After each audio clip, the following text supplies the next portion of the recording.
The big news was 2 nights ago. A gang of men sitting and the Academy of Girls, 14. City of Salem, January 26, 2023. A regular meeting of the City Council is being held in person and remotely via Zoom on Thursday, January 26, 2023 at 7 p.m. for the purpose of transacting any and all business. Notice of this meeting was posted on January 24th, 2023 at 8:30 a.m. This meeting is being recorded and is live on SATV. Councilors absent? None. Council President Stott presided. Councilor Cohen moved to dispense with the reading of the record of the previous meeting. All those in favor? All those opposed? Matter carries. Please rise to recite the Pledge of Allegiance led by Councilor Watson-Felt. We pledge allegiance to the flag of the United States of America and to the republic for which it stands, one nation, under God, indivisible, with liberty and justice for all.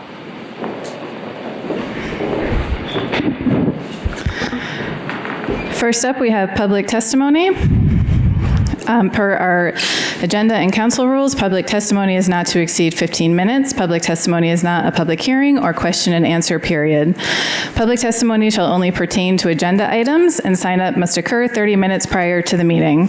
I'm reading this out this evening because I wanted to point out a new tool that the city clerk has created in order to sign up to speak for public comment. You can still continue to sign up via the roster in the city clerk's office, room 1 at City Hall, no later than 6:30 p.m. on the date of the meeting. But we also now have an online form that can be used using the link posted in the agenda. The timeline also applies to the online form from 6:30 Tuesday to 6:30 Thursday. The form is open. Thank you to the clerk for getting that set up. We have 11 members of the public that have signed up to either speak this evening in person, via Zoom, or to have items read into the record. Isn't 2023, it's definitely here.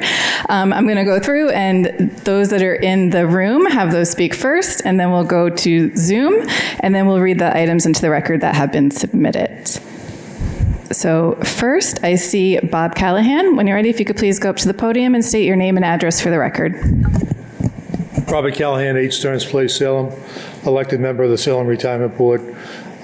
Again, I won't repeat myself. I've spoken to you people a few times, and I'm sure you're behind us for this vote on the COLA base tonight, and I hope you unanimously support the issue when it comes before you. Thank you.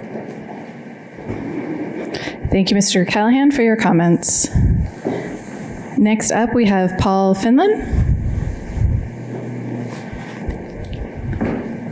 Thank you, members of the City Council. Paul Findlin, 32 Dolph Avenue in Beverly, and here as Executive Director of the Salem Retirement Board. And as you know, the matter before you regarding the one-time increase on the cost of living adjustment for our retirees and benefit recipients pursuant to Chapter 269 of the Acts of 2022. And if any of the council members have any questions, I'd be happy to take them. And I just appreciate your consideration of this matter. It would provide a great relief to our benefit recipients who are facing some economic distress as a result of this multi-decade high inflation. So again, I appreciate the council's consideration. And again, if you have any questions, I'm more than happy to take them. Thank you. Thank you, Paul, for your comments. Next up, we have Ellen Simpson. Hi, I'm Ellen Simpson. I live at 1 Geneva Street, and I'm here to speak in favor of removing the restrictions on the ADU ordinance. There's many reasons to make it easier for Salem homeowners to create an ADU on their property, and I could list them here, but ultimately what's important is that homeowners do not have a monopoly on Salem. We don't own Salem. Renters, including those who inhabit ADUs, are every bit citizens of Salem. My tenants who live upstairs from me are good people who help me shovel the driveway when it snows and who take the trash to the curb. And to me, they epitomize the spirit of Salem. We can and should organize to make Salem the kind of city we want. There are plenty of things to be for or against, but our role is not to exclude human beings from Salem because they don't have as much money as we do, or they're at a different stage of their lives. The opposition to ADUs is ultimately anti-renter, and that opposition is fundamentally anti-American. And I hope that you all vote in favor of removing the restrictions from ADUs. Thank you. Thank you, Ellen, for your comments. Next up, we have Ms. Hayes.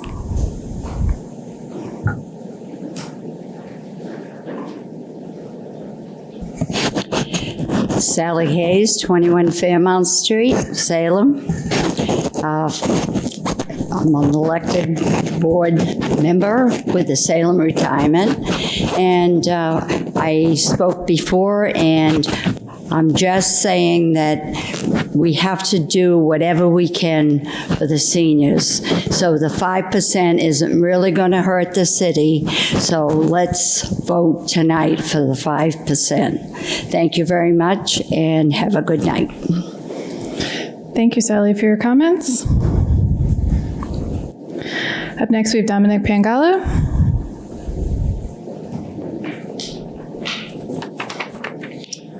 Dominic Pangallo, 25 Buffum Street in Salem, and I'm here in my role as the chair of the Salem Retirement Board, and to speak in favor of the board's request for a 5% cost of living adjustment for our beneficiaries. At the board's meeting on December 21st, it voted to approve of the 5% COLA for the current fiscal year. As you are all probably aware, the current state law only allows a 3% cost of living adjustment. That was changed under Chapter 269 of the Acts of 2022 for 1 year to allow a 5% cost of living adjustment for fiscal year 23. In recognition of the higher levels of inflation we've experienced in this past year, the members of the Retirement Board voted to recommend the 5% COLA. And given the increased cost burdens that our retirees and their families are having to live with, I believe the COLA change at 5% for this year is merited.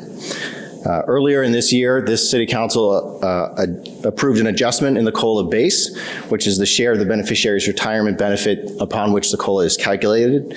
And that too also came at the recommendation of the board, which is a reflection of the challenging economy impacting our retirees who are living on fixed incomes.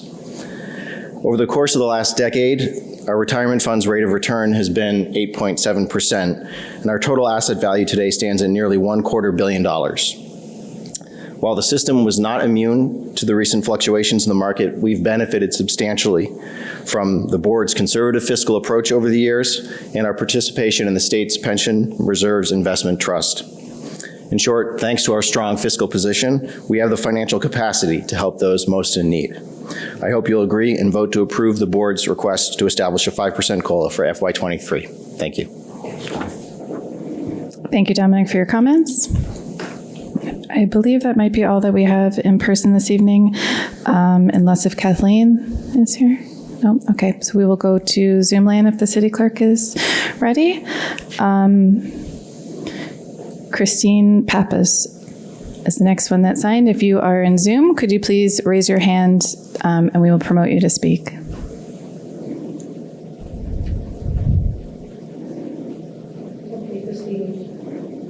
You should be able to speak, Christine.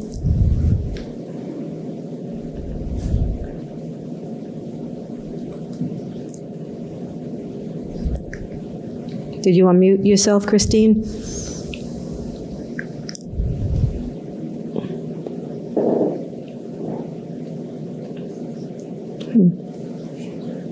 Oops. Is she there? Okay, Christine, you're now unmuted. If you can state your name and address for the record.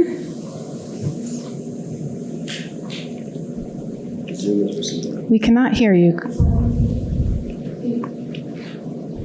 Everything's unmuted. Okay, Christine, try again. You look like you're unmuted.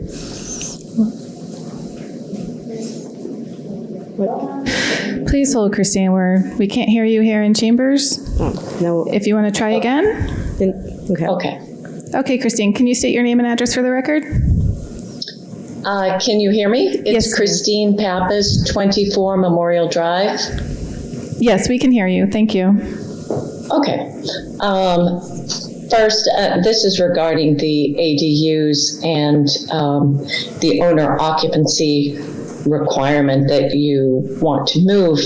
want to remove. First, I want to say that I agree with Councillor Prozniski when he said it's a drop in the bucket. ADUs are not going to solve affordable housing. Salem needs to consider alternatives for increasing the supply of housing and increase different types of housing available in the community. I do not believe ADUs will make a dent. In fact, removing the requirement for owner occupancy in ADUs is only going to give us more absentee landlords. Developers and investors are the only ones who will benefit. ADUs were first introduced as a housing policy issue in the 1980s, positioned as a way for the elderly to age in place and make room for young people trying to afford home ownership, the very same situation we have today. Unfortunately, for example, in Long Island, New York, the ADUs turned out to be mostly owned by investors. In fact, homeowners were being approached by investors to sell their homes and leave the neighborhood. I am referencing an article entitled "The Second Coming of the Accessory Dwelling Unit" by Joseph Wheel Hunnekens, dated October 26, 2021. And I can share that with you if you want. This is exactly what we do not want, absentee landlords. While our councilors have opinions on the right thing to do and may have well-meaning intentions, it is critical that you approach this decision based on real-world data. Presenting this choice incorrectly as owners versus renters only plays into the all too common right versus left arguments that permeate political discourse. All that matters is what happens on the ground where similar policies have been put in place. This is major rezoning being masqueraded as a minor modification. This change, removing the owner-occupied requirement, is going to push housing costs up even higher, not lower. Please do not hand over our single-family residential neighborhoods to corporate ownership. Thank you. Thank you, Christine, for your comments. Next up, we have Danielle Hanrahan. If you could please raise your hand if you're attending on Zoom, and we will allow you to speak. Danielle, you should be able to speak now. Thank you. My name's Danielle Hanrahan. I live at 28 Beckford Street, and thank you for allowing me to speak. I wanted to talk about the issue of the new standalone ADUs or additions. And I hope that the councilors are still open to input on this issue. I was at the last meeting and it seemed like everything was kind of a done deal, but I'm just going to state my opinion on this and hope that maybe it might change some minds. The changes to the ordinance could potentially advantage some people, that being those who want to have an additional rental apartment built on their property, while disadvantaging their neighbors. People make choices about where to buy a home based on a lot of different considerations, like the charm of a neighborhood, the size of the yard, light exposure, the space between their homes and their neighbors, privacy, trees, among many other considerations. If some of these were important to a home buyer, which they are to me, then the next door neighbor can decide with this new ordinance to build a two-story structure, blocking the view, cutting out the light for a garden, and changing the privacy that was there. And this seems to me to be grossly unfair to the neighboring homeowners. And that's, I think, something that hasn't really been talked about. It's just how this is going to advantage the people who want to do the ADU. And it seems like there's a lot being done to kind of weigh it on that side of things. So I just wanted to make a point about that. Those who have a new ADU built on their land, they would stand to have a huge financial gain, and the neighbors whose houses are impacted around them by the construction would lose valuation of their homes. And it would change the whole feel of their home, perhaps.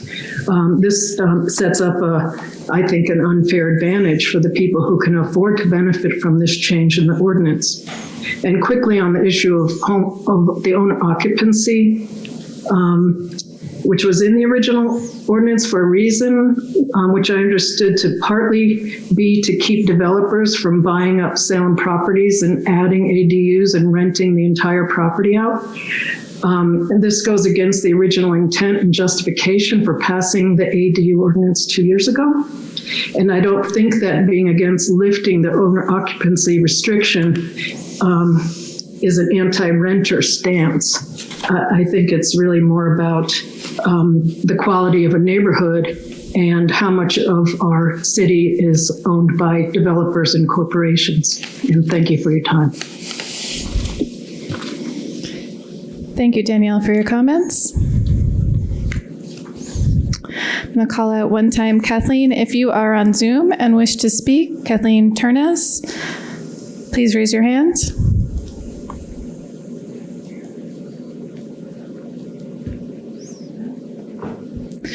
Okay, we will move on to the comments that were requested to be read into the record. We have received three of those. The first one from Bob Mulligan of 3 Clifton Ave in Salem.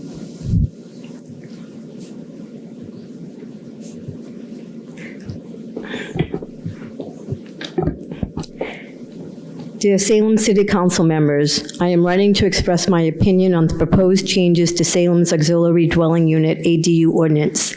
As I will be unable to attend the council meeting on January 26th, I respectfully request that my comments be entered into the record.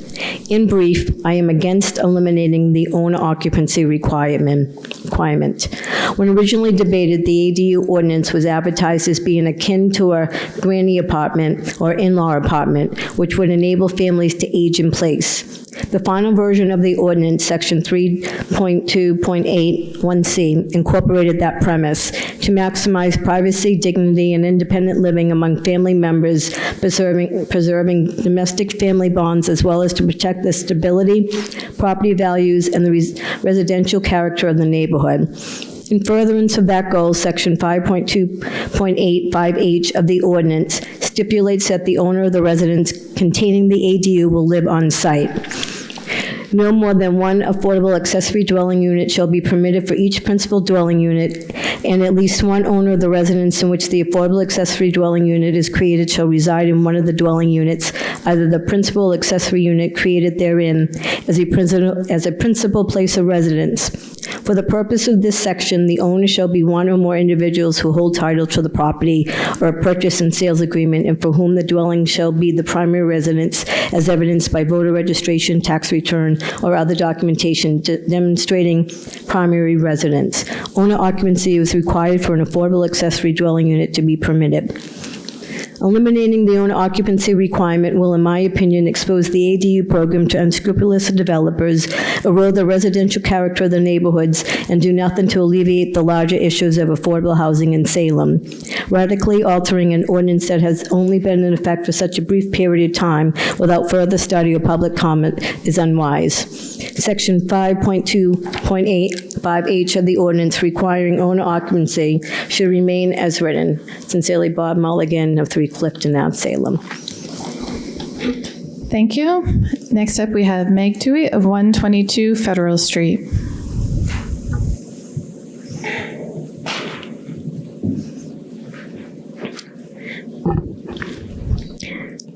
She writes, as you vote again on ADUs tonight, I would strongly request that you require owner occupancy. As a small landlord, I know that we charge below market rents, as do many of our friends who have rental properties. That is not the case for developers. I hope you will not take this to mean that I am being NIMBY. Rather that I care about the character and livability of the city as we all look to expand housing opportunities, something that frankly we've talked a lot about, but in fact haven't done much about. We have seen over and over again that developers are out for the biggest bang for their buck with no interest in quality of life for the neighborhood. I therefore continue to strongly support the Federal Street Neighborhoods letter regarding the issues with the proposed changes to the ADU ordinance. The proposed changes benefit developers and not people in need of affordable housing. The changes will also be detrimental to the historic districts, which are a major economic engine for the city, contributing significantly both to Salem's tourist economy and our tax base. Thank you for your consideration. Meg Toohey. Thank you. And then last up to be read into the record, we have a message from Linda Ferreso.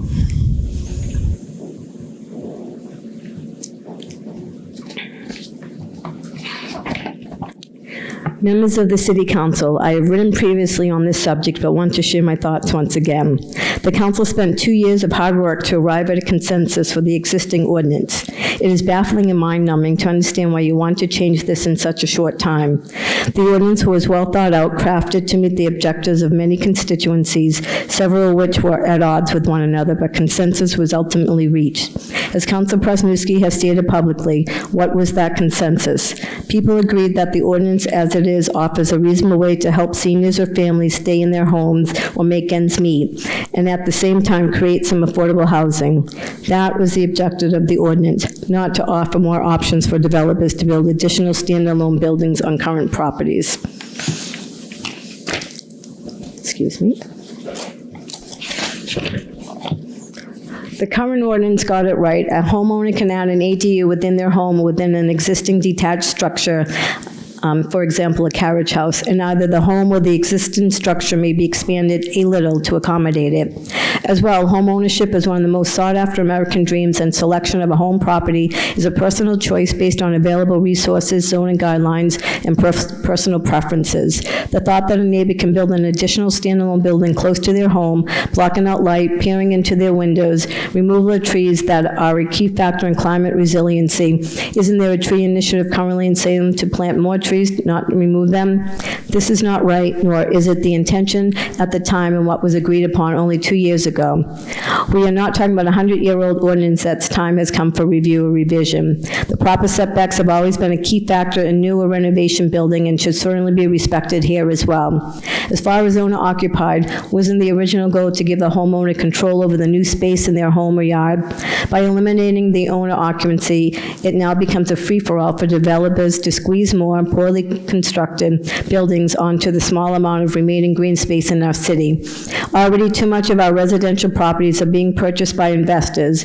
We often see large complex projects approved only to see the developers turn around and sell it for a quick profit. Then the price of the units automatically get more expensive for those needing housing, and homes are being purchased by investors to rent, thus reducing the amount of available homes for sale, who are only interested in their financial gain, not for the betterment of the city, its residents, and its neighborhoods. Struggling homeowners, seniors, will not be able to afford to build an expensive standalone building, so this becomes a boon to developers, not to our residents who are looking for a little extra income with a humanitarian heart. These small units attached or in existing garage carriage house would also be less expensive to renovate and therefore be more affordable. Homeowners take pride in and maintain their property. Developers and multi-property landlords may have different priorities. Now is the time to protect our neighborhoods in our lovely city before it's too late. Kudos to those councilors who have stood up to oppose eliminating owner occupancy already. Zoning ordinances should involve both cost and benefit. The proposed changes to the ADU ordinance seem to be more oriented to profit for developers and multi-property absentee landlords in exchange for a very small amount of housing, yet a major burden on neighbors and neighborhoods. Who are we really trying to benefit here? Thank you for the opportunity to offer my thoughts. The urgency of this change, after only a few years, to a long and carefully crafted ordinance seems misguided, more in response to developers and multi-property owners than to providing a source of affordable housing and supporting residents looking for additional income. It was understood at the start of the ADUs would be a very small source of additional housing stock for the city, while also meeting the needs of some residents. Give the existing ordinance some time to determine the success versus jumping at what appears to be a perceived failure and mostly fodder for the developers. Best regards. Thank you. And that is all for public comment this evening. Thank you, everyone, for taking your time to join us this evening in person via Zoom and to take the time to share your comments with us. Hearings. None.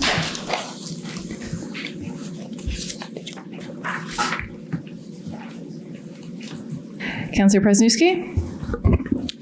Thank you, President Stott. I'd like to move to have the matter of the retirement board COLA issue brought forward so that we can give these folks an opportunity to leave before they have to sit through the rest of the meeting. Thank you.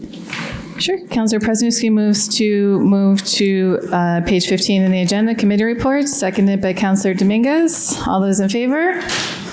Anyone opposed? Okay, we'll move to committee reports. I think if we can start at the top of the page to avoid confusion, we can do the two committee reports. Top of page 15. We're actually going to do both of the A and F committee reports first. We'll do, just so we don't accidentally forget it when we go back to page 15. So committee reports, Councillor McLean. Thank you, Council President. City of Salem, January 26, 2023. I'm offering the following report for the Committee on Administration and Finance, to whom was referred the matter of an appropriation in the amount of $5,255.15 within the Retirement Stabilization Fund for the retirement of 2 city employees. Has considered said matter and would recommend approval. And I move for acceptance of the report. All those in favor of acceptance of the report? All those opposed? Matter carries. On adoption of the recommendation, under discussion. Thank you, Council President. This is a relatively routine matter. There weren't too many questions about it. We just took the moment to dot the I's and cross the T's, and everyone was in agreement, so I move for adoption of the recommendation. Any further discussion? Okay. All those in favor of adoption of the recommendation? All those opposed? Matter carries. Further committee reports, Councillor McLean. Thank you, Council President. City of Salem, January 26, 2023. Committee on Administration and Finance, to whom was referred the matter of approving a 5% cost of living adjustment on the base amount of Salem retirees' pension, has considered said matter and would recommend approval. And I move for acceptance of the report.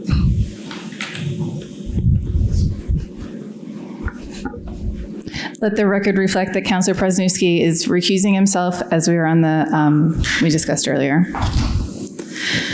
All those in favor of acceptance of the report? All those opposed? On adoption of the recommendation, under discussion? Thank you, President Stott. We did have a small amount of discussion on this matter. We had the opportunity to hear from the chair of the board as well as the executive director of the fund, who went over a few of the numbers with us relative to the fee schedule that's associated with the funding, or the unfunded liability of the pension. And it's clear that we as a city can afford to make this commitment to our retirees to give them a little bit of breathing room relative to the constantly rising inflation in our country, and that it will not affect our long-term fee schedule in terms of meeting this commitment or endanger our fund. And so I move for adoption of the recommendation. Thank you, Councillor McLean. Any further discussion? Seeing none. All those in favor of adoption of the recommendation? All those opposed? Matter carries. Thank you. Councillor Cohen? I move that we resume to page 4 of the agenda. Thank you. Councillor Cohen moves that we go back to page 4, appointments and reappointments. All those in favor? Thank you. Page 4, appointments and reappointments. We have the mayor's reappointment of Mark McGrath of Boxford, Mass. to serve as a constable with a term to expire on January 22nd, 2026. Councillor Marcillo? Thank you, President Stott. I move that this be received and filed. Councillor Marcillo moves that this be received and filed. All those in favor? All those opposed? Matter carries. Communications from the mayor. We have in order that the sum of $683,533.04 is hereby appropriated from the fund balance reserved for appropriation free cash account to the accounts listed below to fund the December 16, 2022 memorandum of agreement with the Salem Police Patrolmen's Association effective July 1st, 2021. Their retro wages account, human resource, and salaries full-time police department. Councillor McLean? Thank you, Council President. I move for suspension of the rules. Councillor McLean moves for suspension of the rules. Any objection? Seeing none. Councillor McLean? I further move for adoption. Counselor McLean moves for adoption. Under discussion.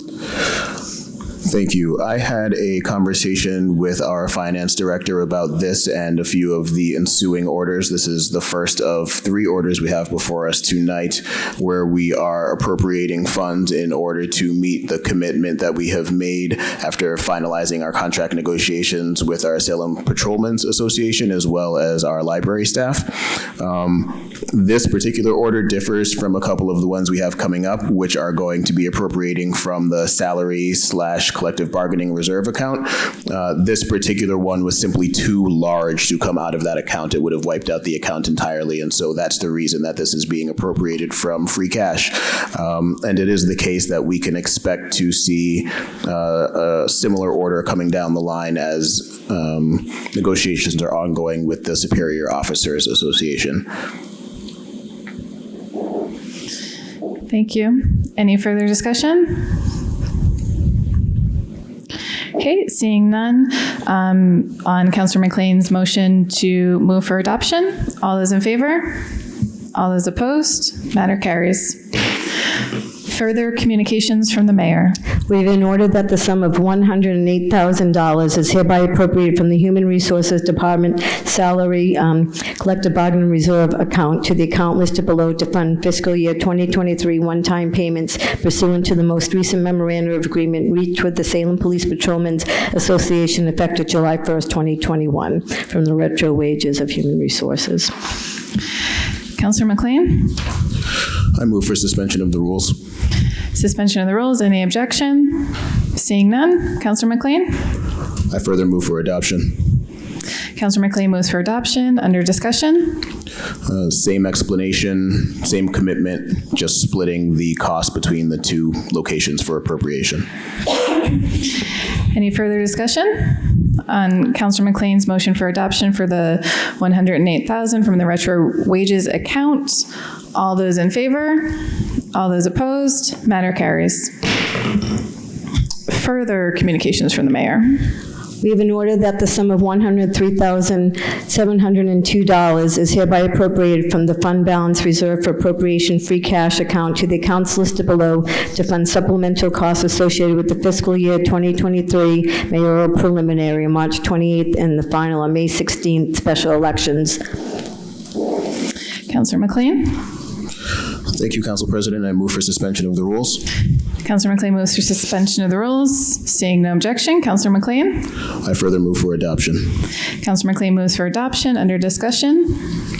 Thank you. As we know, nothing in life is free, and so as we move into this ongoing excitement of choosing the next executive for our fair city, there are costs associated with that because we're running an entire set of elections. And so this information is simply based on what the usual expected revenues would be for this kind of venture, and we want to get this approved so we can get the ball rolling. Thank you, Counselor McLean. Any further discussion?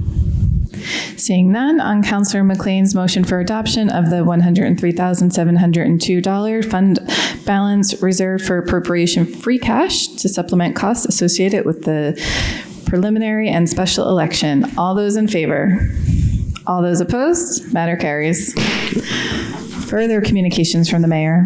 We have an order that the sum of $62,084.42 is hereby transferred from the Human Resources Department salary collective bargaining reserve account to the accounts as provided below for mid-year personnel account adjustments due to the minimum wage increase, costs associated with the most recent AFSCME Council 93 AFLO CIO Local 1818 contract, staffing costs associated with the September and November elections, and other salary and personnel line adjustments. Counselor McLean? Thank you, Council President. I move that this be referred to the Committee on Administration and Finance.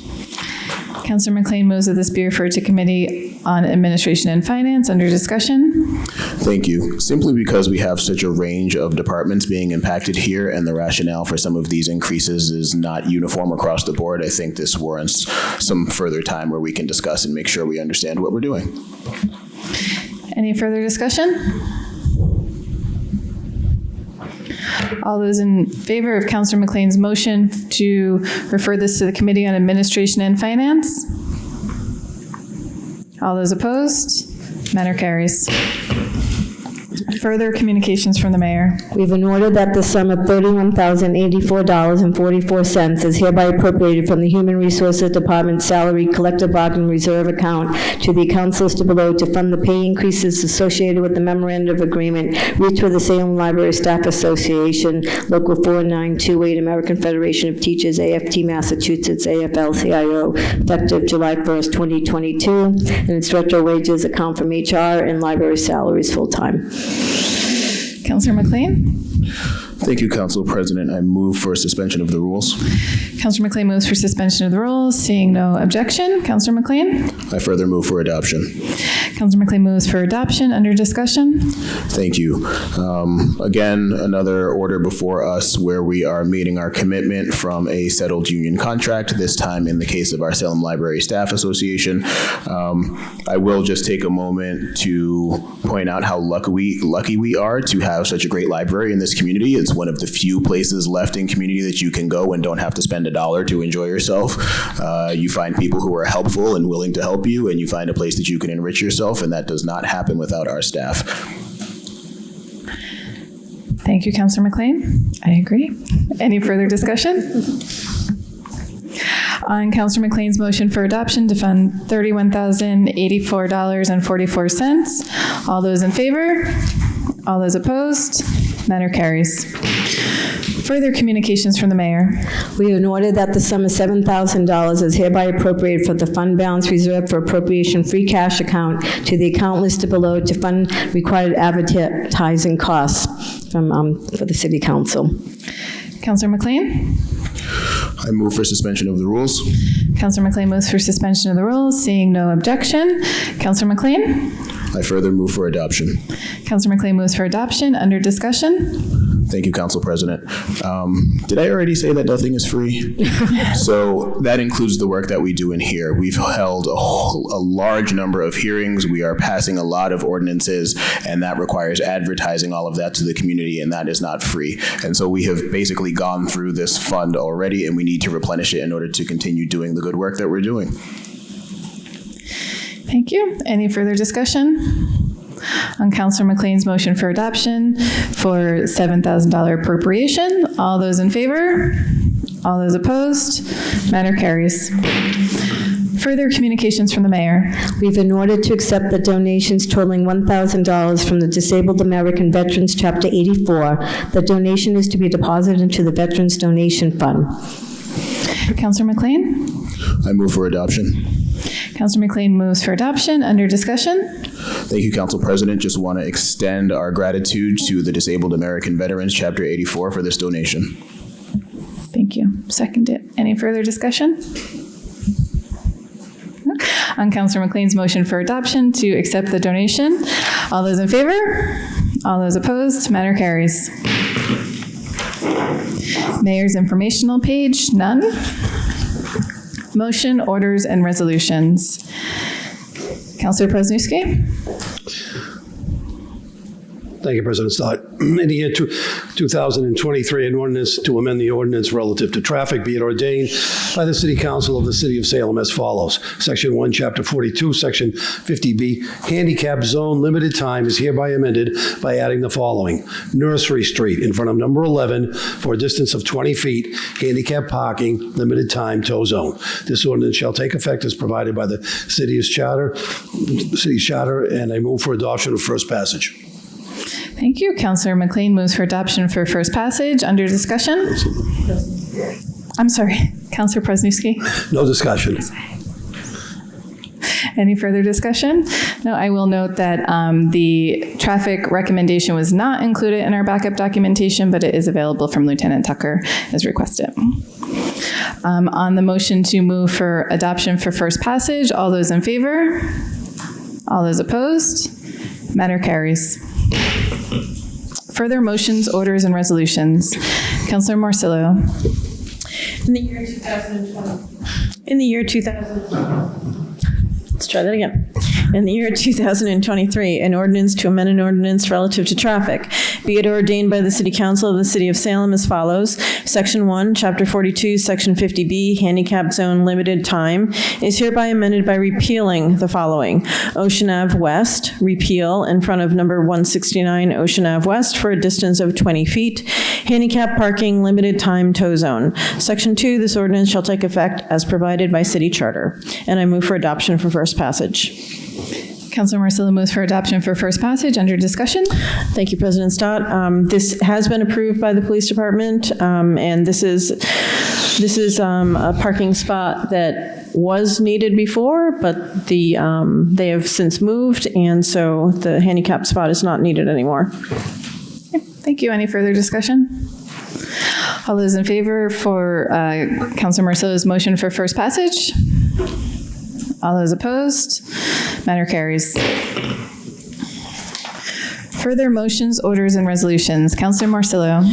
City of Salem and City Council, January 26, 2023, order that the attached Tag Day license application for the Salem High School boys basketball on Saturday, February 4th, 2023, and Saturday, February 11th, 2023 be granted.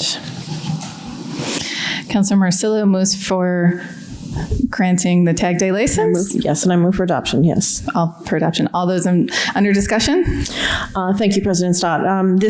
Because of the timing, we don't have time to send this to the Ordinances, Licenses, and Legal Affairs Committee. It has been approved, though, by everyone that needs to approve it, and so we can just go ahead and approve it tonight by the council. Thank you. Any further discussion? On Councilor Marcillo's motion for adoption, all those in favor? All those opposed? Matter carries. Further motions, orders, and resolutions. Councilor Presnewski. In the year 2023, an ordinance relative to traffic, be it ordained by the City Council of the City of Salem as follows. Section 1, Section 13 of Article 1 may be amended by inserting the following. Congress Street service zones on the westerly side of Congress Street at a point beginning 40 feet north of the intersection of Levitt Street and extending northward for 20 feet, Monday through Saturday, 8 a.m. to 4 p.m. This ordinance shall take effect as provided by the city charter, and I move adoption for first passage. Councilor Presnewski moves for adoption for first passage. Under discussion? No discussion. Any further discussion? I will note that page 35 in our backup documentation has the SBD recommendation for this change. On the motion for adoption for first passage, all those in favor? All those opposed? Matter carries. Further motions, orders, and resolutions. Councilor Cohen. Thank you, President Stott. In the year 2023, an ordinance relative to traffic be ordained by the City Council of the City of Salem as follows. Section 1, Section 51 of Article 5 be amended by repealing the following. Ocean Terrace, parking prohibited on certain streets, the southerly side, and inserting Ocean Terrace, parking prohibited on certain streets, the northerly side. Ocean Terrace, parking prohibited on certain streets, southerly side, beginning at a point, a distance of 92 feet east of the intersection with Cliff Street and proceeding in an eastward direction until the end of the street. Section 2, Section 51B of Article 5 be amended by repealing the following. Ocean Terrace, parking prohibited at certain times on certain streets, southerly side, Sundays and holidays 9 a.m. to 4 p.m., June 1st to September 30th. Section 3, the ordinance shall take effect as provided by city charter, and I move for adoption for first passage. Councilor Cohen moves for adoption for first passage. Under discussion? Thank you, President Stott. This ordinance change is actually bigger than the entire street.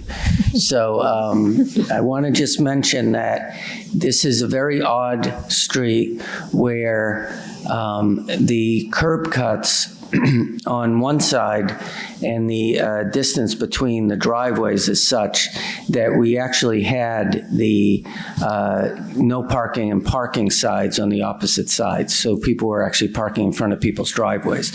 I want to thank Brendan Leonard, the transportation planner, and Lieutenant Tucker and Director Kucharski for their recommendations. They actually spent a lot of time on site.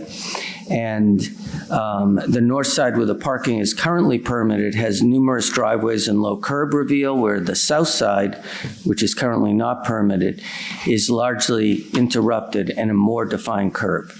So hope everyone will pass this first passage. Thank you. Any further discussion?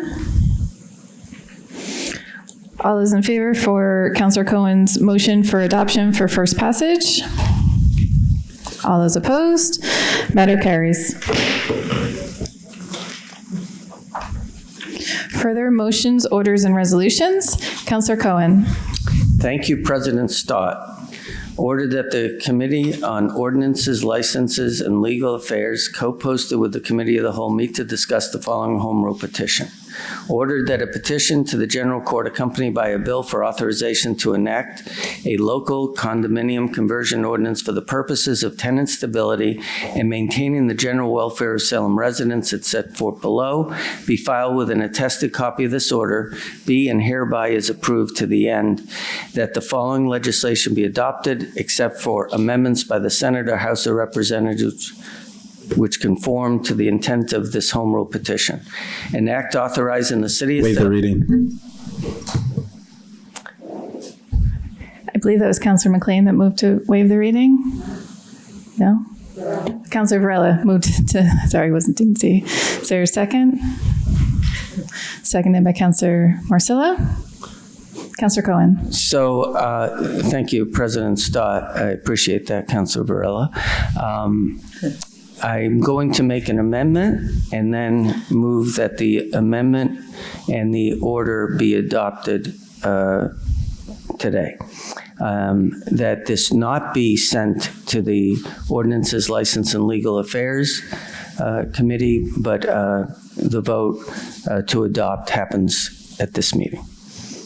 Thank you. So Councillor Cohen is moving for adoption as amended, amending that first line on there that says, or striking that first line that says the Committee on Ordinances, Licenses, and Legal Affairs co-post it with the Committee of the Whole, meet to discuss the following home rule petition, striking that line. So you're moving for adoption as amended? I'll second the adoption, the amendment. Okay, seconded by Councillor Marcillo. Under discussion? Thank you, President Stott. So on February 24th of last year, this body passed the same home rule petition regarding the condo conversion ordinance and tenant protections that we have been reviewing through the Committee of the Whole. Unfortunately, it timed out, and I had conversations with Senator Lovely, and to get this back filed by Senator Lovely and Representative Cruz, who I'll be meeting with in the next few days about this, we need to pass this again. So I encourage the body to do so. Any further discussion?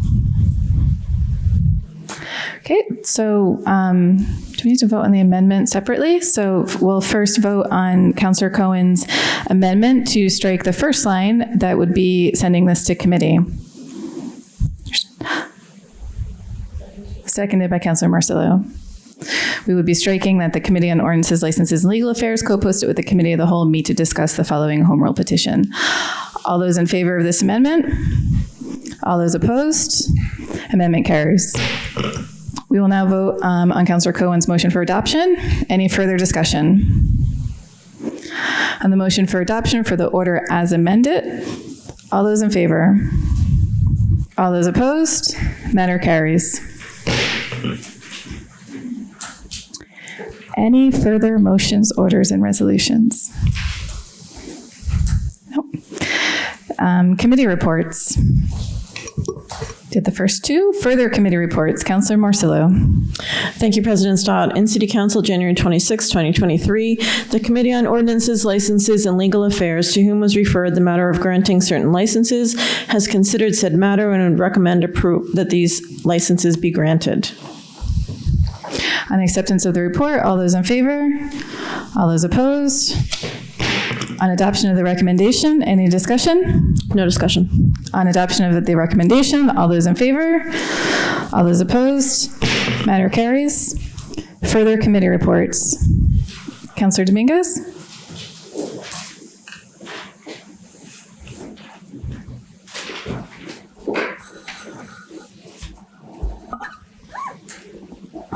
And I recognize Councilor Stott. Thank you, Mr. President.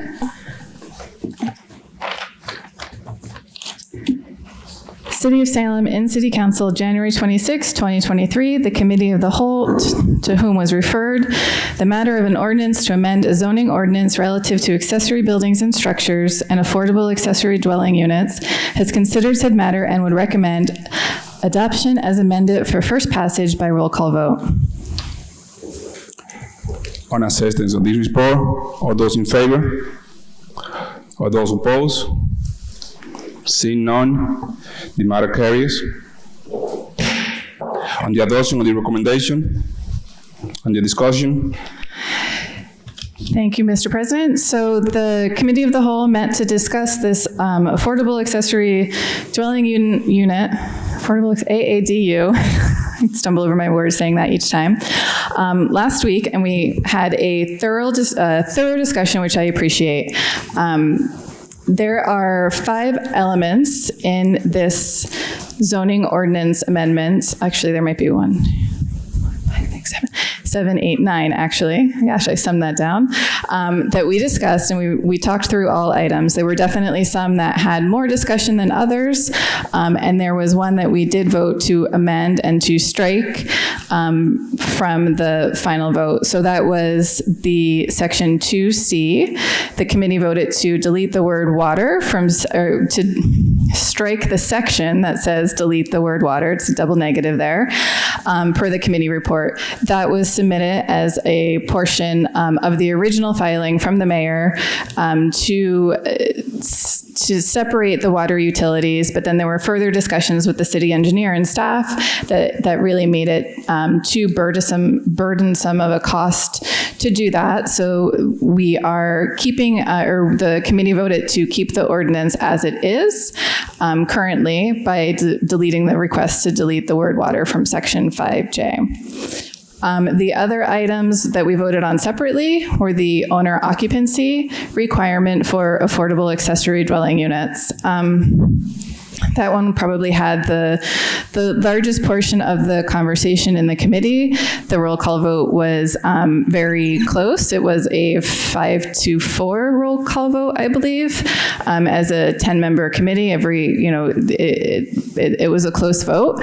And it was recommended back to council to just strike the water and keep everything else in there. So I know that we were going to continue to have our conversations this evening now that we have the full council with us to have that conversation and walk through. But I want to make sure that we can keep it as if we need to separate out, we can do that as well and keep those conversations going from the committee. I wanted to provide some background as well. I don't have the dates in front of me, but the joint public hearing was called in November. I believe it was November. We had the joint public hearing in December. Their planning board had their meeting in December. Oh, it's down at the bottom. Thank you. It was in City Council right before Halloween, October 25th, 2022. It was referred to the planning board to hold a joint public hearing. We had the joint public hearing on November 30th. The public hearing was closed, and then it was referred to the planning board, and their recommendation was for passage similar to what came out of our committee of the whole, with a vote of 11-0. So the timeline of this, we actually have 3 meetings until the clock. As we all know, the clock of the joint public hearing ends 90 days after the public hearing is closed. So that is actually the end of February. So we have 2 additional meetings in February to continue this discussion, or the clock ends. But this is in front of us this evening. We had a lot of public comment on it this evening as well. So I want to make sure that we have the commentary and the time for the councilors to continue the conversation this evening. On that note, I will say my commentary as well, since I'm down here. If anything, I feel that this conversation has opened up some great discussions in council and on our community, or in our community. I am not particularly of the mindset that we worked on this 2 years ago and therefore it's set in stone and we should not look at this again.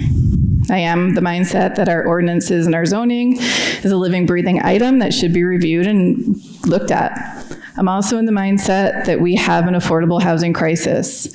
How long do we need to wait to remove restrictions that could alleviate this pressure? I've heard of people on the waiting list for public housing for 3 years and more. So is 2 years an appropriate time? Is 3 years an appropriate time for us to realize that unnecessary restrictions that truly only lift those up that are privileged enough to even purchase a home in the first place might help? 3 years is a very long time when you're not sure to even how to pay for your groceries, let alone the idea of buying a house is not even in your mindset. How long will we continue to use zoning to protect the privileged? And keep in mind, we're not taking away homeowner rights. That will still be allowed. We're just expanding who is eligible. All that said, I have heard the concerns. Mostly in my head, I still have concerns about gentrification. The market right now is crazy, but a new affordable unit on the market, which is what would have to be added, that's a win in my mind, whether it's 1 or 2 or 20. Endpoint, those additional affordable units is a win. We've had lots of questions though, and since the committee of the whole meeting, additional questions have come up regarding removing this owner restriction requirement that I still have questions over, specifically around the tax incentives and the grant money that is available. I do feel that that should be limited to homeowners. All that said, I hope tonight that we can continue to chip away. As I said before, every unit counts in my mind. Also, removing the detached structure restriction is a win for new affordable accessory units, and I'm in support of those changes this evening. Thank you. Any further question? Thank you.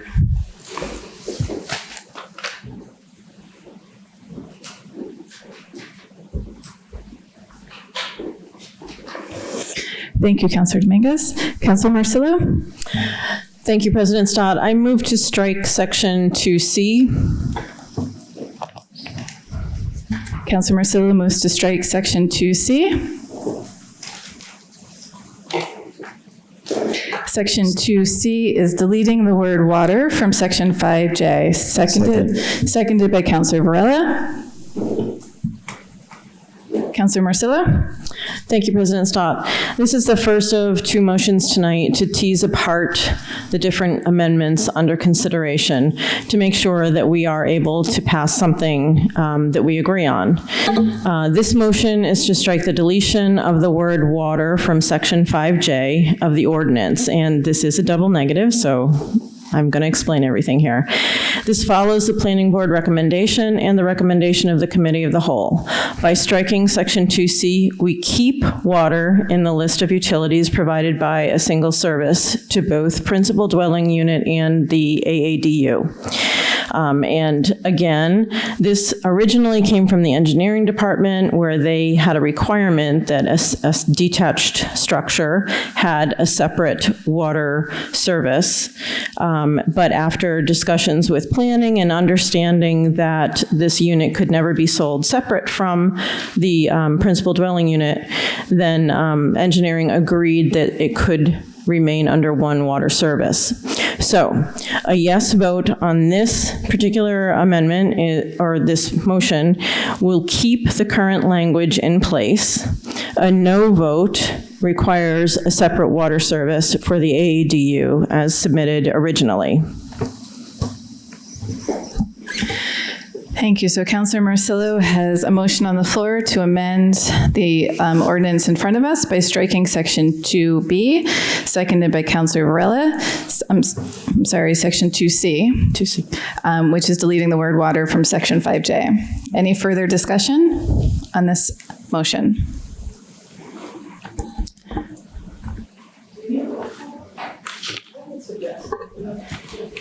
Councilor Dominguez? Thank you, President Stott. For a point of clarification, a no vote will remain the same, and a yes will make the change. The opposite. Correct. So for clarification, we're only voting on section 2C, which the language in there is to delete the word water from section 5J. We're motioning to strike that deletion, which means the ordinance would stay as it is written, which has the word water in it currently. Double negatives are always fun. Yeah, I guess keep it as is. Sorry? Wait.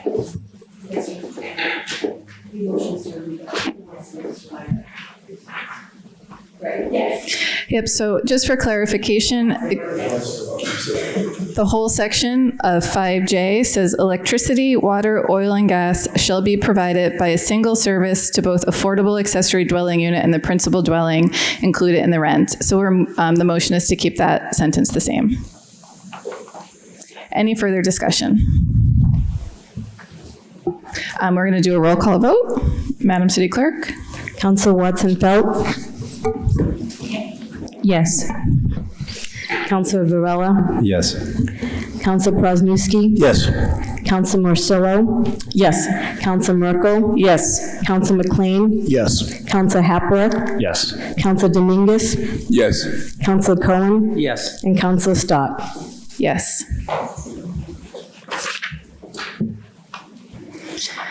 On the amendment to strike relative to ADUs and AADUs, to strike section 2C, to delete the word water, 10 members voting, 10 in the affirmative, the matter carries. Councilor Marcillo? Thank you, President Stott. I also move to strike section 2B in its entirety. Councilor Marcillo moves to delete section 2B in its entirety. Second. Seconded by Councilor Varela. Section 2B, deleting the following text, at least one owner of the resident in which the affordable accessory dwelling unit is created shall reside in one of the dwelling units, either the principal or accessory unit created therein, as a principal place of residence. For the purpose of the section, the owner shall be one or more individuals who hold title to the property or purchase and sale agreement, and for whom the dwelling shall be the primary residence as evidenced by voter registration, tax return, or other documentation demonstrating primary residence. Owner occupancy is required for an affordable accessory dwelling unit to be permitted. The motion on the floor is to strike section 2B, seconded by Councilor Varela. Under discussion, Councilor Marcillo? Thank you, President Stott. Bear with me here. Okay, this is another double negative. This is to basically, well, okay. This section is the home ownership requirement, and again, we're dealing with a double negative. The amendment is to remove the owner occupancy requirement, and this motion strikes that removal. This is one aspect of the AADU amendment that has been the most difficult for me. On the one side, as discussed at the planning board meeting and at the committee of the whole, zoning should be about uses, not who can live where. The requirement for owner occupancy limits non-owner occupied homes from adding an affordable unit, something we desperately need.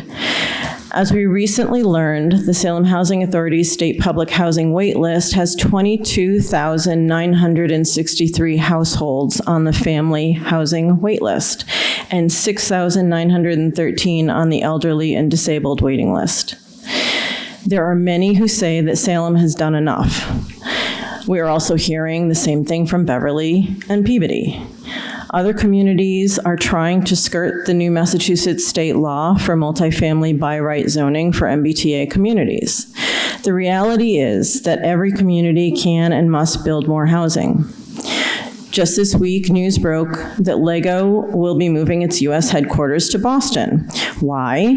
Because of the educated workforce. We must keep attracting businesses for economic growth, and we need to increase housing production to meet the demand in order to sustain the desired economic growth. ADUs are one small tool for low-impact housing. Salem's requirement that the rents be affordable addresses the needs for our residents and local workforce. At the same time, we need to make sure that we don't inadvertently put more pressure on the real estate market. For the past 3 years, I've sat on the Affordable Housing Trust Fund Board, and we've had many discussions about the increase in condo conversions and short-term rentals that is greatly impacting the price of 2- and 3-family houses, housing stock which was traditionally an entree into homeownership. The prices on available multifamily housing has skyrocketed, making them out of reach for most first-time home buyers. What I don't want to do is put even more pressure on the housing market in Salem by making properties even more desirable for investors and leaving first-time home buyers with nothing. I wish I had a crystal ball, but I don't, and I don't have any data to indicate if this is a valid concern. In addition, we have not had a discussion around how the real estate tax credit will affect non-owner occupied buildings with AADUs, and whether the construction grants offered by the city should be available to investors or only owner-occupied houses. You can see how complex this issue is, and this is what I've been dealing with for the past couple of days. This has been very difficult. And I know every single counselor is making the best, most informed decision they can. This has been a difficult couple of days thinking through these issues, but tonight I'm not ready to remove the owner occupancy requirement.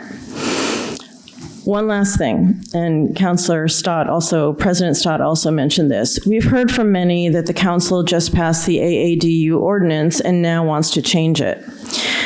This is our job. When we passed the ordinance last June, we also passed a motion to discuss the impacts of the ordinance, something we should always be willing to do. We should never simply pass a complicated ordinance without checking in to determine the impact on Salem and what changes are necessary for the goals of the ordinance. So back to this motion. A yes vote on this motion means that we will strike the removal of the homeowner occupancy requirement, therefore leaving the requirement as is. A no vote on this motion will keep the deletion of the homeowner occupancy requirement. Councilor Merkel? Thank you, President Stott. Yes, I am open to these changes to remove the barriers for the ADUs. But I also would like to speak to the conversation that we had in last week's Committee of the Whole meeting. I understand the feelings on both sides of this issue and recognize that people have come to different conclusions on what impact these changes would have. Like Councilor Masillo said, it would be nice to have a crystal ball to see exactly what the impact will be, but we don't. I know all of us councilors have had many conversations via email and in person about these proposed changes. One point I'd like to make is that I really appreciated the long, thoughtful discussion the council had on just this issue in our last COW meeting. We had an honest, in-depth conversation about zoning and the need for affordable housing. Longer-serving councilors spoke about conversations they had and commitments that they feel they need to keep about it when it passed several years ago. These are the conversations we should be having, and I think it speaks to the integrity of this council. And however the vote goes, I feel positive about the process with the lengthy discussions that we've had. The proposed changes prompted a long conversation about the harmful history that zoning has, zoning's unspoken biases, and its negative effect on equity, and not only in regards to ADUs. I look forward to that being part of our discussions in this chamber moving forward. I'm very happy to see that this has been, front and center, to really take a hard look at zoning, and what unintended consequences it has had to our history that has been harmful. And I am willing to consider the proposed changes, but I also respect the questions that people have about the tax credit, and those are really good points. And I look forward to that conversation continuing. Thank you. Councilor McLean? Thank you, Council President. I am glad to see this amendment to strike this portion of the proposed changes and retain the owner occupancy requirement. I am in favor of retaining that requirement.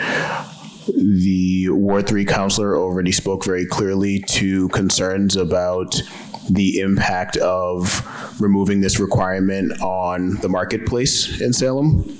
And I think for me, that is really one of the most basic considerations when I was considering this. I simply don't think that the owner occupancy requirement or the inability to add freestanding structures that we are considering as part of these amendments, I don't think either of those are the true limiting factors for why we are not seeing more uptake in construction of ADUs. I simply think the economics don't make sense for most people to engage with this right now. Unfortunately, we are in a situation where the economic situation has changed. Interest rates have gone up, making capital more expensive. Cost of building has skyrocketed. We are all familiar with the supply chain disruptions that have come in the last few years. And so the cost of adding these to existing properties or constructing them new, when on the other side your income is going to be limited in order to facilitate affordable housing, simply doesn't make sense in a lot of cases. And I really think that is the limiting factor for why we are not seeing this. So I don't see the removal of the owner occupancy requirement as anything close to a silver bullet. And while I do think it is incumbent upon us to always be examining the rules that we operate in and always be willing to make positive changes, we do have to take into account that it's not only us, but the public at large who is engaged in these conversations. And there was a large amount of public engagement around this when the ADU ordinance was passed just recently, a few years ago. There's been a large amount of public engagement now, and we have to be able to bring the public discussion along in these considerations, along with our own conversation. And as far as I can tell, in all the commentary that I've heard, not only from my own constituents in Ward 4, but across the city, there's not overwhelming public support for removing it. It's just not there. And I do think that matters. I don't think it's about always being committed to what we've done before, but I do think that we have to pay attention to what the public is asking us to do. I do think that there are legitimate quality of life concerns, and I don't think those are about pitting homeowners against renters. I simply do think that having property owners who are sharing the property with the folks who are renting from them tends to lead to better outcomes for everybody involved. I think you get a different level of ownership from those owners and a different level of care in the property when they have to live with its problems. I think you get a different level of response from tenants when they know that the person they're dealing with in a business capacity is right there to know what's going on. And frankly, I've been in a situation as a renter where I was struggling to keep up with my rent, where I was struggling to make my ends meet. And the relationship that I had with my property owner, the ability to have that human connection, the ability to have them make considered choices about the income they were going to charge me really made a difference. And I do think it leads to different kinds of community connections when you have those people present. And I don't think that's about pitting one class of people against another. I think that's about community, and I think that's okay. However, I do want to follow up on the at-large counselor's comments about the discussion around zoning in general, because I agree that there's a bigger conversation that needs to be had here. I don't agree with many of the comments that I've heard claiming that removing this requirement or that passing the ADU ordinance in general is a backdoor way of essentially upsizing all of our zoning, and that all R1 is going to turn into R2 and all R2 is going to turn into R3. That's just demonstrably false. Most of the properties within these zones are not going to conform to the requirements of this, even if we passed it tonight. It's not a blanket change in by right uses. And I do think it's very clear to me that when you look at a zoning code like ours, where not only would most of the properties in our various neighborhoods conform to the needs of this ordinance, but frankly, most of the properties don't conform to the zoning code in general. That points to something that is really fundamentally broken in my mind. You often hear people talk about zoning as being something that was put in to protect a neighborhood's character. If the majority of our neighborhood's characters are out of step with the zoning, what is it protecting? If it's not protecting what's there, What is its purpose? What is it doing to serve our goals when we know we have an affordable housing crisis? These are critical questions, and I agree completely that we need to continue to have a much larger conversation around what our zoning is and is not doing to serve our community. Councillor Hepworth?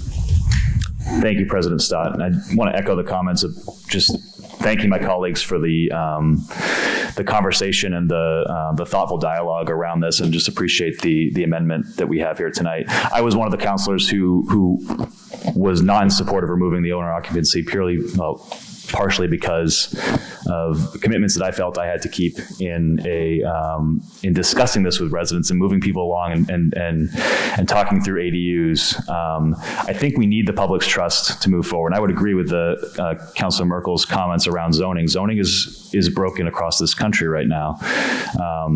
We still look at zoning as one family, two family, multifamily, when the majority of Americans don't live in a family unit. I think there's a lot of movement that needs to happen there. I don't have concerns about renters being watched over by an owner on their property or of ADUs running rampant over neighborhoods, but I do have concerns about losing the trust of the people who've elected us to serve here.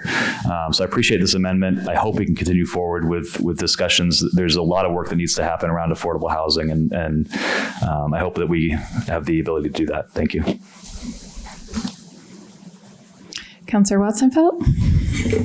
Thank you, President Stott. I just wanted to take a moment to also say, as one of the councilors who previously wanted to see the owner occupancy stay in the ordinance, that I really do also appreciate this amendment tonight, and to just cry out a big hear, hear to the words of the Ward 4 councilor, who really eloquently and succinctly expressed my own personal opinions and the conversations I've been having with my constituents as well. So thank you, Councilor McLean, for lifting that up.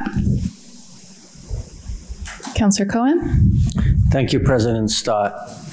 Last week, I voted to refer this back to the full council. I mentioned it then. I was conflicted.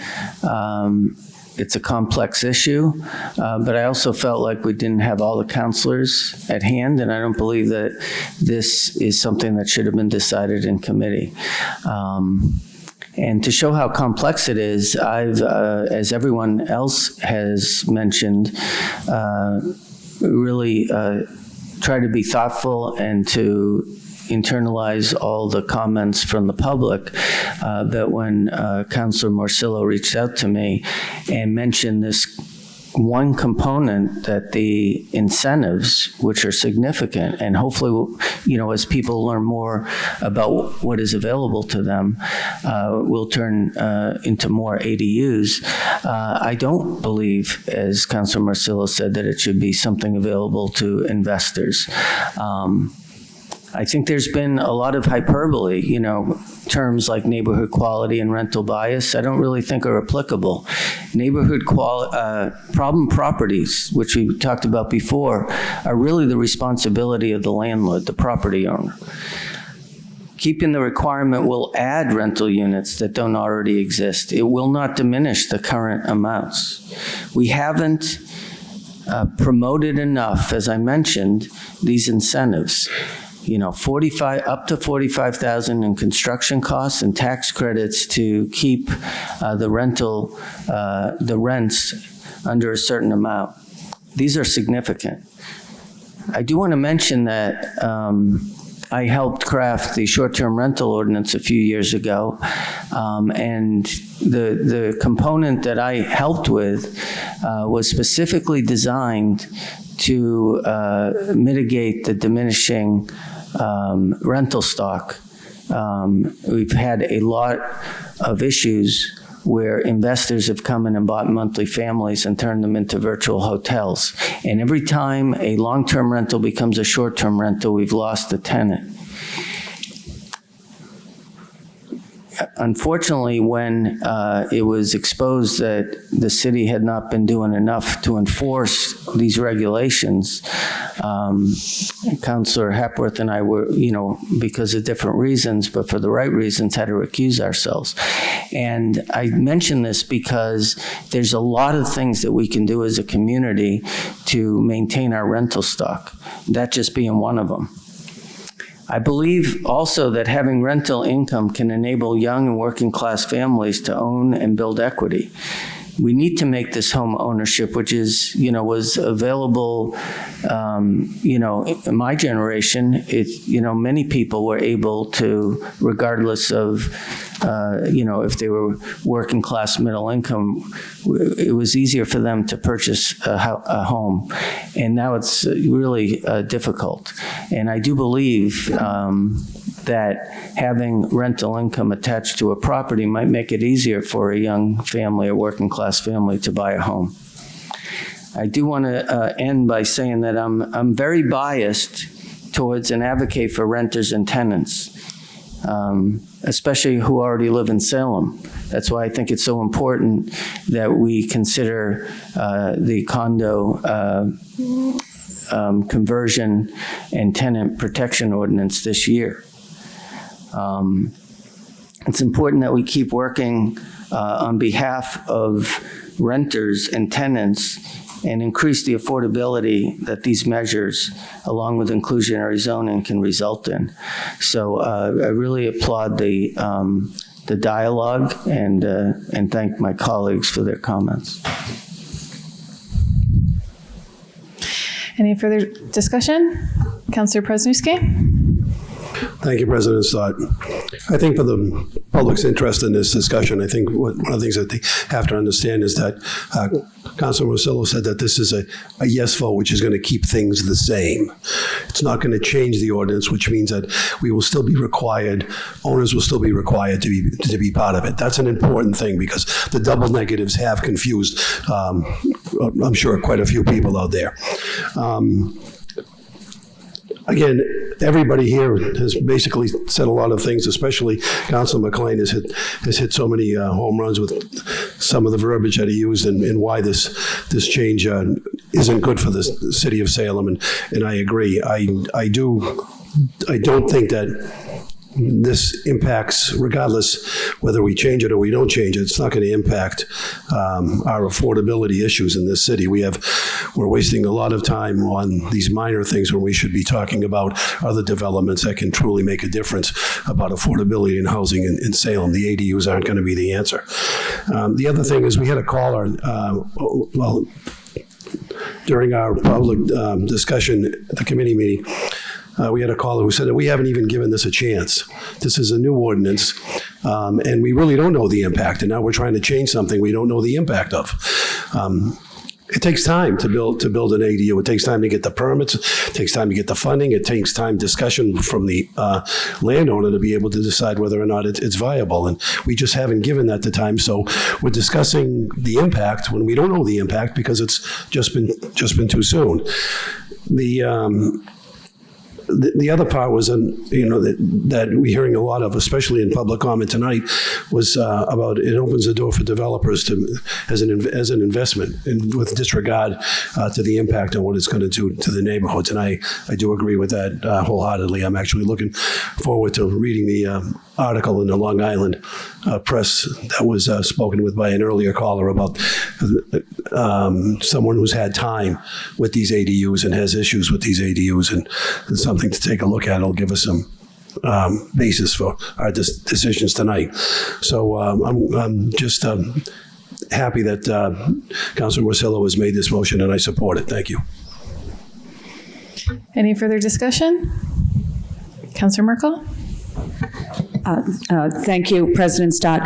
Just a question for clarity. So I understand that what's in front of us, the yes vote, will leave the owner occupancy requirement in place. And does that this is still separated from the other items in front of us? Correct, yes. Okay, and also the reason being to consider that, as Councilor Marcillo said, said was that it would give us an opportunity to further examine what incentives that they might be directed then at developers. And so where would that discussion go? Would that be separate and then it could be brought back to the council to go to committee for further discussion? Just a procedural question on, how would that discussion move forward? Thank you. So the motion on the floor is to amend what's in front of us by striking section 2B, which is deleting the owner occupancy requirement. A yes vote would complete that, meaning that the item would stay as is, and then we still will probably have further votes this evening. If we wanted to continue that conversation, we can continue it in various different ways. It can be in the Affordable Housing Trust Fund. If this specific language is in front of us again, it would start the joint public hearing process over, though, essentially. That's my understanding, unless if we wanted to refer it back to committee. Yeah, thank you. That's what I was wondering. Thank you. I hope I got that right. Any further discussion? Nope. Okay, so the motion on the floor, I'm going to try to be as clear as day here. The motion made by Councilor Marcillo, seconded by Councilor Varela, was to strike section 2B, which is the owner occupancy requirement, and would keep the current ordinance as is. So a yes vote removes the deletion, keeping the owner occupancy restriction as it's currently written in our ordinance. And our no vote keeps the deletion, which would essentially remove the current owner occupancy restriction. Any questions? Love those double negatives. Okay, we will do a roll call on this. Again, a yes vote removes the deletion, keeping the owner occupancy restriction, and a no vote keeps the deletion, removing the owner occupancy restriction. Madam City Clerk, please call the roll. Councilor Watson-Felt? Yes. Councilor Varela? Yes. Councilor Kwasniewski? Yes. Councilor Marcillo? Yes. Councilor Merkel? Yes. Councilor McLean? Yes. Councilor Hapworth? Yes. Councilor Dominguez? Yes. Councilor Cohen? Yes. And Councilor Stott? No.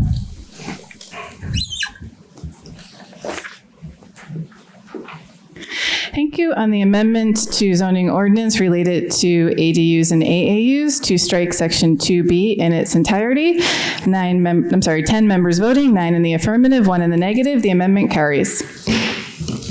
Any further discussion? Councilor Marcillo? Thank you, President Stott. So now where do we stand? Okay, so what's left in front of us now is the new detached units, the stairway revision, which is a clerical amendment, and the maximum bedrooms, which could be thought of as a clerical amendment. It does not change the size of the ADU. It just strikes the 2-bedroom maximum because of fair housing concerns. So those are the 3 things in front of us still that we need to vote on as this group of amendments.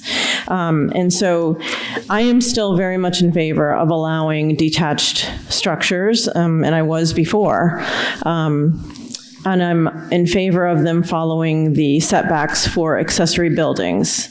We talked in the committee of the whole about why this was proposed, and it was proposed because people are trying to do it. They have garages, they have carriage houses right now, but they cannot put in an ADU because it's 5 feet from the side yard.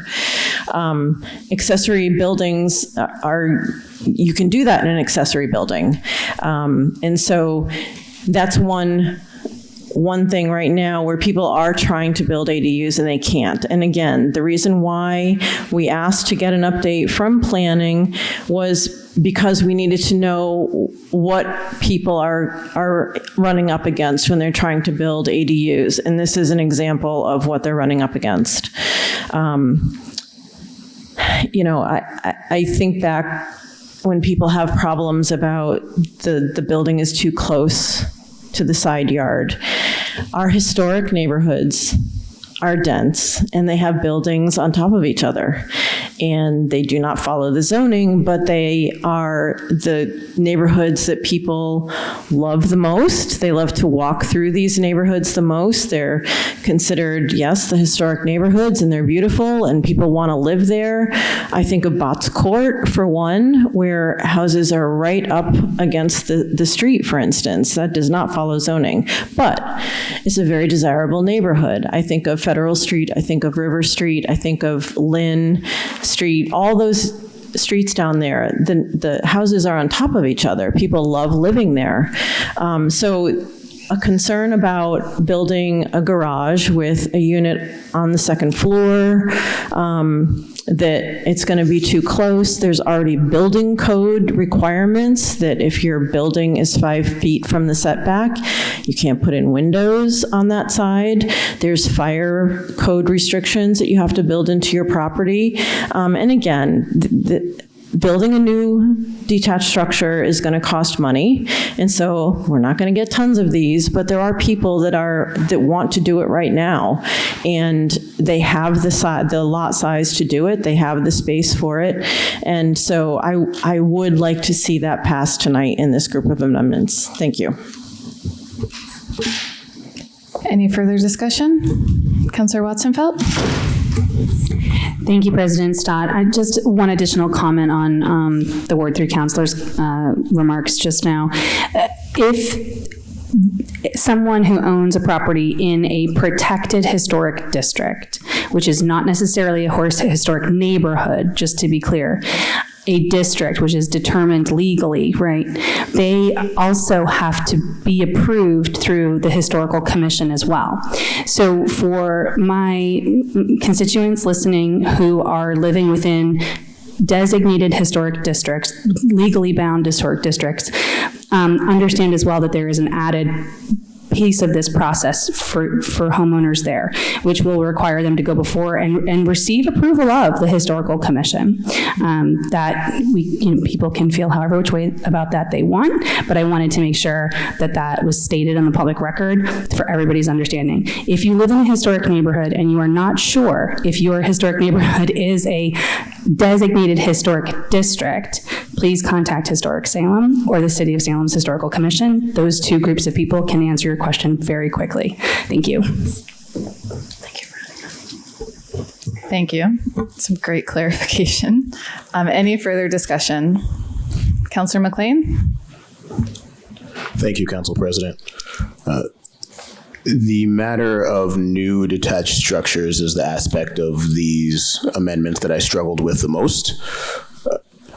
I, on the one hand, really was not immediately comfortable with the idea that we were going to shift the setback requirements for what ultimately is going to be living space to conform with other accessory buildings. On the other hand, as I said earlier, we are in a situation where so many of the existing dwellings in our city don't conform with the underlying zoning anyway. And so I really felt conflicted about where to go with this. But ultimately, I think in considering this, when I think about some of the items that the Ward 3 councilor referenced in terms of other requirements that are already in place surrounding what you can and cannot do with these structures, particularly now that we have moved forward in retaining the owner occupancy requirement, which again, as I said earlier, I think leads to a different quality of behavior on the part of the property owners. And on the part of the tenants for that matter. I think that I am comfortable supporting this in our current conditions and giving people the opportunity to move forward with a little bit more room to maneuver in terms of creating some of these units. Thank you. Thank you. Any further discussion?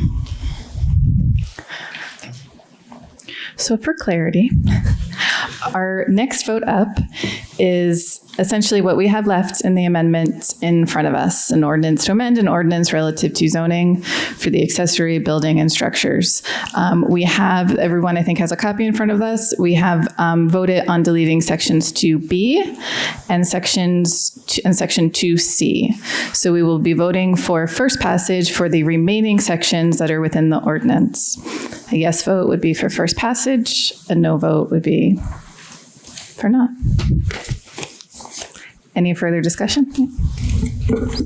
Point of clarification, we are not taking the remaining three one at a time. Okay, Unless if there's a motion. Okay, seeing no motion. Madam City Clerk, if you could call the roll on the ordinance to amend an ordinance relative to zoning for first passage, including, we've already made the amendments to remove section 2B and section 2C. Counselor Watson-Felt? Yes. Counselor Varela? Yes. Counselor Prosnowski? Yes. Counselor Marcillo? Yes. Counselor Merkel? Yes. Counselor McLean? Yes. Counselor Hapworth? Yes. Counselor Dominguez? No. Counselor Cohen? Yes.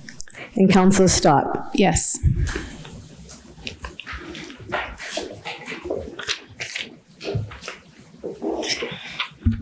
Thank you. On the first passage of the zoning ordinance to amend accessory building and structures and affordable ADUs as amended, 10 counselors voting, 9 in the affirmative, 1 in the negative. The matter carries.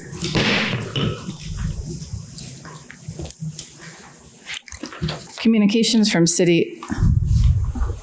Councilor Watson-Felt? Thank you, President Stott. I know I'm out of order here. I wonder if we should make a motion similar to the one that was made before this council convened, requesting that the planning department report back on the number of permits pulled and the process and progress of ADU development in Salem in another year. Sure. Would you like to make a motion to move back in the agenda to orders? Yes, I will do that. Okay. Thank you. So Councillor Watson-Felt makes a motion to return to our portion of the agenda of motions, orders, and resolutions. It'll have to go to committee. It will go right to committee. So do you want it to go to committee or you want to bring it in next meeting? We could do it at the next meeting. We'll bring it in the next meeting. Okay. Thank you, Madam City Clerk, if you don't mind making note. Great. Thanks. Great idea. Thank you. Further communications from city officials? None. Petitions? Get my notes in order. We have a petition from National Grid to install conduits on Bayview Circle. Hearing ordered February 9th, 2023. Further petitions? We have a long list of public guides and taxi operators. Councilor Marcillo? Thank you, President Stott. I move that these be granted. Councilor Marcillo moves that these be granted. Under discussion? No discussion. All those in favor? All those opposed? Matter carries. Further petitions? We have the following license applications for pawnbroker, Seaworm, Secondhand Valuable, and Tag Day. Councilor Marcillo? Thank you, President Stott. I move that these be referred to the Committee on Ordinances, Licenses, and Legal Affairs. Councilor Marcillo moves that these be referred to the Committee on Ordinances, Licenses, and Legal Affairs. Any discussion? No discussion. All those in favor? All those opposed? Matter carries. Further petitions? We have 3 claims. Councilor Marcillo? Thank you, President Stott. I move that these be referred to the Committee on Ordinances, Licenses, and Legal Affairs. Councilor Marcillo moves that these be referred to the Committee on Ordinances, Licenses, and Legal Affairs. Any discussion? No discussion. All those in favor? All those opposed? Matter carries. Further petitions? We have 3 drain layer contract operator licenses. Councilor Marcillo? Thank you, President Stott. I move that these be granted. Councilor Marcillo moves that these be granted. Any discussion? No discussion. All those in favor that these licenses be granted? All those opposed? Matter carries. Further petitions? We have the 1 drain layer bond. Councilor Marcillo? Thank you, President Stott. I move that these be referred to the Committee on Ordinances, Licenses, and Legal Affairs and returned approved. Councilor Marcillo moves that these be referred to the Committee on Ordinances, Licenses, and Legal Affairs and returned approved. Any discussion? No discussion. All those in favor? All those opposed? Matter carries. Unfinished business. We have a second passage of an ordinance amending traffic. Counselor McLean? In the year 2023, an ordinance to amend an ordinance relative to traffic, be it ordained by the City Council of the City of Salem as follows. Section 1, Chapter 42, Section 50B, handicap zone limited time is hereby amended by repealing the following. Butler Street, repeal, in front of number 69 for a distance of 20 feet. Handicap parking, limited time tow zone. Section 2, this ordinance shall take effect as provided by City Charter, and I move for adoption for second and final passage. Counselor McLean moves for adoption for second and final passage. Any discussion? Seeing none. All those in favor of second and final passage? All those opposed? Matter carries. Further unfinished business. We have a second passage of an ordinance amending traffic. Counselor Presnewski? In the year 2023, an ordinance to amend an ordinance relative to traffic, be it ordained by the City Council of the City of Salem as follows. Section 1, Chapter 42, Section 50B, handicap zone limited time is hereby amended by adding the following. Congress Street, in front of number 47 Congress Street, beginning 10 feet south of the crosswalk for a distance of 20 feet, handicap parking, limited time tow zone. This ordinance shall take effect as provided by City Charter, and I move that this be adopted for a second and final passage. Counselor Presnewski moves for adoption for second and final passage. Any discussion? All those in favor? All those opposed? Matter carries. Counselor Dominguez?